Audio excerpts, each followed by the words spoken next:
Di video sebelumnya, kita udah ngebahas tentang bagaimana Perang Aceh terjadi. Perang Aceh terjadi dalam 4 periode. Salah satunya pada saat kapal mereka bersandar di pantai Cermen dan langsung mendesak masuk ke Kutaraja, yang berakhir di tragedi Masjid Baitur Rahman, yaitu menewaskan jenderal besar mereka, yaitu Kohler, yang disniper oleh pejuang Aceh itu sendiri kala itu.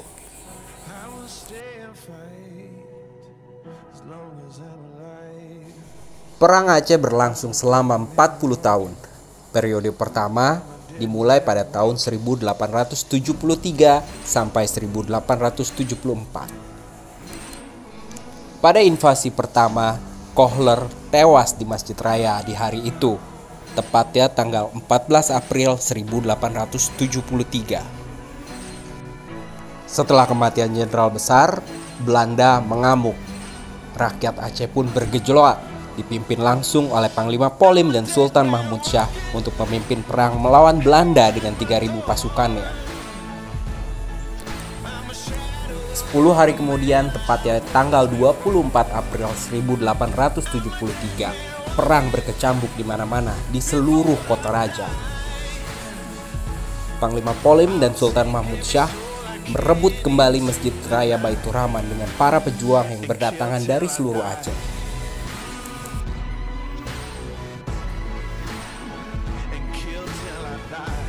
Setelah 1 tahun berkecambuk, perang lanjut ke periode kedua, tepatnya tahun 1874 sampai 1886. Secara total, perang berkecambuk selama 6 tahun. Pasukan Belanda yang dipimpin oleh Jan van Swieten menggantikan Kohler sangat mengamuk pada saat itu. Para serdadu Belanda berhasil menduduki keraton, yang mana pada saat itu dipimpin oleh Sultan Kutaraja yang bernama Sultan Mahmud Syah. Bertepatan dengan tanggal 26 Januari 1874, Sultan Mahmud Syah wafat. Dan berselang 5 hari kemudian, tepatnya tanggal 31 Januari 1874, Belanda menyatakan Aceh menjadi bagian jadi kerajaan Hindia Belanda pada saat itu.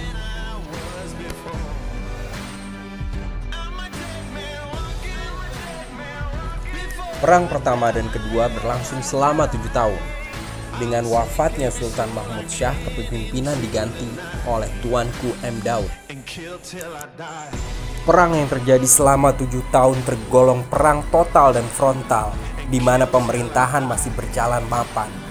Meskipun ibu kota kerajaan berpindah-pindah tempat karena pusat pemerintahan alias keraton sudah dikuasai oleh Belanda.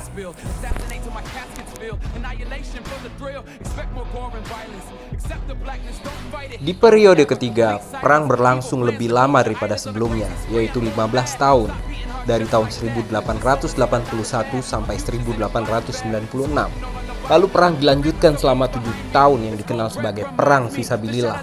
Perang gerilya ini sampai di tahun 1903. Disinilah perang akan menceritakan bagaimana dan siapa Tengku Umar, Panglima Polim dan Sultan pada saat memerangi Belanda.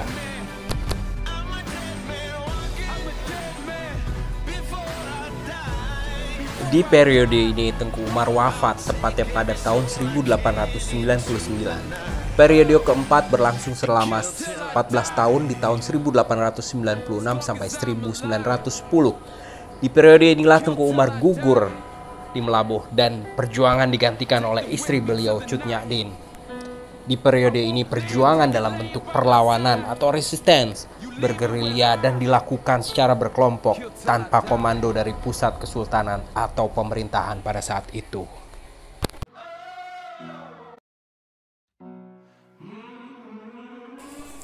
Tahun-tahun terakhir melawan Belanda pada tahun 1910 sampai 1915, yang kurang lebih 5 tahun sebelum digantikannya oleh penjajahan yang dilakukan oleh Nippon atau Jepang, dan dilanjutkan secara sporadis sampai dengan tahun 1942, yang mana cukup memakan waktu sampai 27 tahun.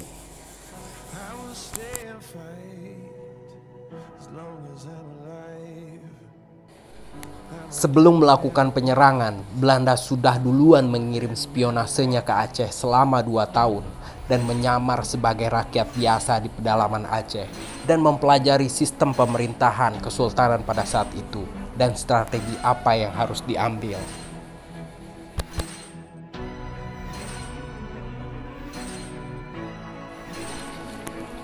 Pada tahun 1895, dalam bukunya, seorang Letnan Kolonel Infanteri Purnawirawan GB Huger menuliskan betapa heroiknya para pejuang di Aceh untuk mempertahankan daerahnya, seolah mereka nggak kenal takut dan terlahir sebagai pejuang. Siapapun yang menonton video ini, entah saat ini ataupun di masa depan, berbanggalah menjadi orang Aceh. Dan teruslah bersemangat dalam setiap perjuangan di kehidupan ini. Merdeka!